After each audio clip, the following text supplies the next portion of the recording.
رفیق اینجوری داشتن دیگه خلبازیاتو تکمیل میکنه. جونم. علی انصاری.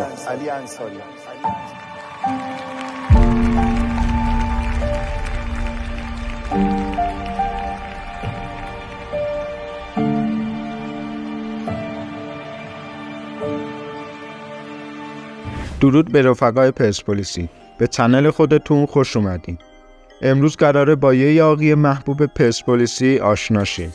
علی انصاریان، متولد 14 تیر 56، فعالیت فوتبال خودش رو از سال 1369 آغاز کرد. اما از سال 1375 بود که با رفتن به تیم فجر سپاسی فوتبال حرفه‌ایش رو شروع کرد. علی انصاریان یکی از پرسپولیسی‌های متعصب بود که طرفداران زیادی داشت. تو سال 75 از باشگاه فجر سپاسی جدا شد و تا سال 82 ترکیب تیم پرسپولیس قرار گرفت. انصاریان تو سال 82 پرسپولیس رو ترک کرد و به تیم سایپا ملحق شد، اما بعد یک سال دوباره بازیکن پرسپولیس شد. نخستین دوره حضور خودش تو پرسپولیس تو 88 بازی 10 گل واسه پرسپولیس زد که آمار بسیار خوب واسه یه مدافع میانی به حساب میاد.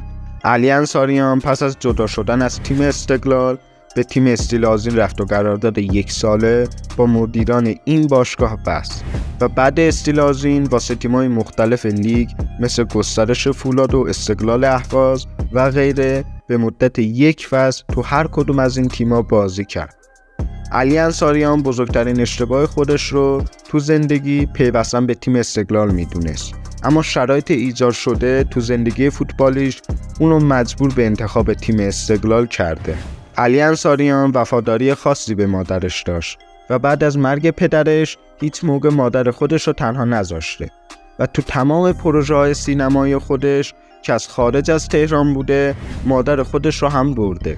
انصاریان ازدواج نکرد و با مادر خودش زندگی میکرد. او و مادرش وابستگی زیادی به یکدیگر داشتن و پس از ازدواج برادر و خواهرش زندگی با مادرش رو به ازدواج و تشکیل خانواده ترجیح داد و در آخر انصاریان تو 15 بهمن 1399 2 هفته پس از بستری شدن تو بیمارستان فرهیختگان تهران بر اثر ابتلا به بیماری کووید 19 درگذشت. اینم از ویدیوی یاغی محبوب. برای حمایت از ما ویدیو رو لایک کنید و